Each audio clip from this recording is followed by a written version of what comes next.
प्यारे बच्चों, आज हम लोग इस क्लास में शब्द विचार के बारे में विस्तार से जानेंगे। शब्द क्या है, इसके स्वरूप क्या हैं, इसके कितने रूपों में इसका प्रयोग होता है, हम लोग सब कुछ जानेंगे शब्द के बारे में। तो आइए सबसे पहले इसकी परिभाषा पर विचार करते हैं। सार्थक वर्ण या वर्णों के मेल को शब्द कहते हैं, जैसे माँ, मैं, खग, गमन, कमल, नीरज इत्यादि। इस परिभाषा में एक बात मैं स्पष्ट कर देना चाहता हूँ कि सार्थक वर्ण क्या होता है और वर्णों का मेल क्या होता है। तो देखिए, वर्णों का स्वरूप, वर्ण का जो स्वरूप है वो लिखित स्वरूप है, मौखिक स्वरूप ध्वनियों का होता है। तो जब भी हम कोई वर्ण लिखते हैं तो उसमें स्वर और व्यंजन ये दोनों ध्वनियाँ मिली हुई होती हैं। स्वर ध्वनि को शीर्ष ध्वनि या मुखर ध्वनि कहा जाता है और व्यंजन ध्वनि को गह्वर ध्वनि कहा जाता है। किसी भी वर्ण के उच्चारण में सबसे पहले मुखर ध्वनि ही सुनाई पड़ती है, यानी स्वर ध्वनि सुनाई पड़ती है। बहुत से ऐसे वर्ण होते हैं जिनमें अर्थ को व्यक्त करने की क्षमता होती है, उनमें सामर्थ्य होता है, वो वर्ण शब्द का स्वरूप ग्रहण करते हैं। वैसे ही शब्दों में, वैसे ही वर्णों में आता है माँ, मैं, तू।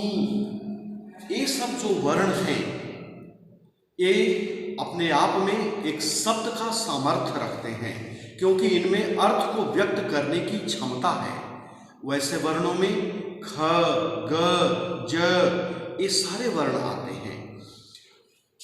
वर्णों का मेल, सार्थक वर्णों का मेल, यानी ख और ग जो है वो वर्णों का मेल है और वर्णों के मेल होने से ये एक शब्द बन गया। ऐसे अलग भी यदि हम रखते हैं ख को तो इसका अर्थ होता है आकाश, और अलग ग को रखेंगे उसका अर्थ होता है गमन, और दोनों को मिला देने पर एक नया शब्द बनता है। ऐसे ख का अर्थ आकाश होता है, ग का अर्थ गमन होता है, लेकिन खग को जब ख और ग को मिलाते हैं तो इसका एक तीसरा अर्थ होता है और वो है पक्षी या चिड़िया को हम खग कहते हैं। गमन, ग, म और न ये तीनों वर्णों का एक मेल है और इस मेल को सार्थक मेल कहते हैं। तो वर्णों का जब सार्थक मेल होता है तो उसको हम शब्द कहते हैं। तो इसलिए मैंने परिभाषा दी कि सार्थक वर्ण या वर्णों के मेल को शब्द कहा जाता है। अब देखिए, शब्दों का प्रयोग कितने रूपों में हम करते हैं। हम यहाँ शब्द भेद की बात नहीं कर रहे हैं, शब्द रूप की बात कर रहे हैं। तो पहला इसका मूल रूप होता है जिसमें न उपसर्ग है न प्रत्यय है, हम उसको मौलिक रूप कहते हैं। जैसे जय, जय जो है एक मूल शब्द है। जैसे कटक, कटक का अर्थ होता है सेना। चमू, चमू का भी अर्थ सेना होती है।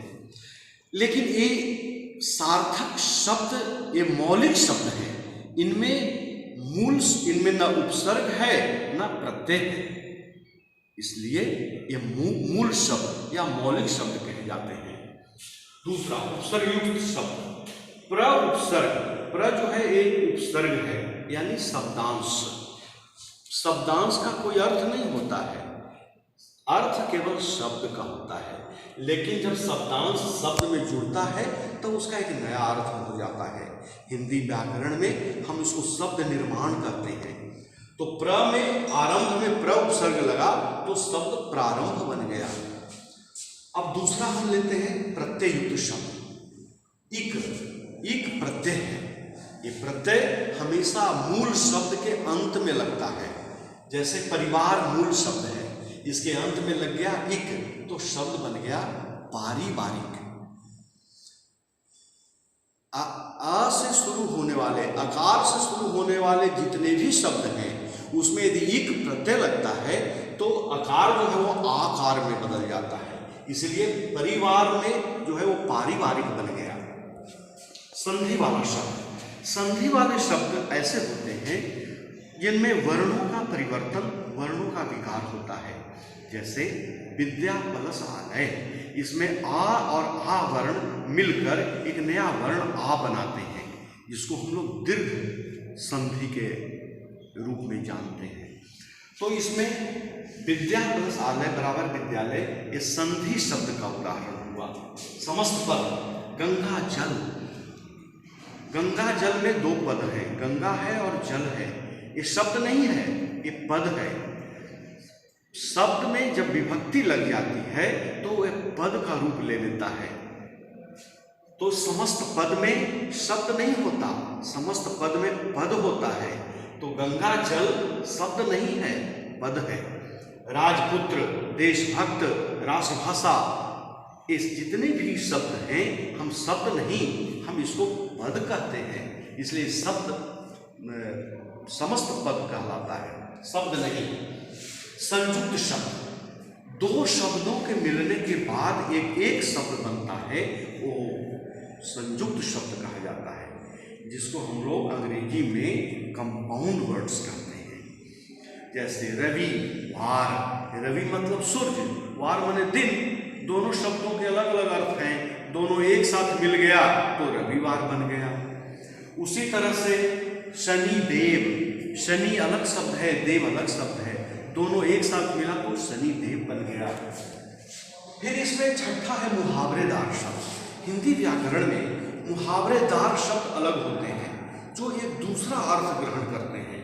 जैसे हृदय पिघलना, बर्फ तो पिघल सकता है, हृदय कैसे पिघलेगा? लेकिन हृदय पिघलने का मतलब होता है किसी पर दया करना, कृपा करना। तो ये मुहावरेदार शब्द अलग से होते हैं। तो इस प्रकार से बच्चों मैंने आपको आज बताया कि हिंदी व्याकरण में शब्द की परिभाषा क्या है, उसके रूप क्या हैं और कैसे हम उसका प्रयोग करते हैं। तो आज के लिए इतना ही, धन्यवाद।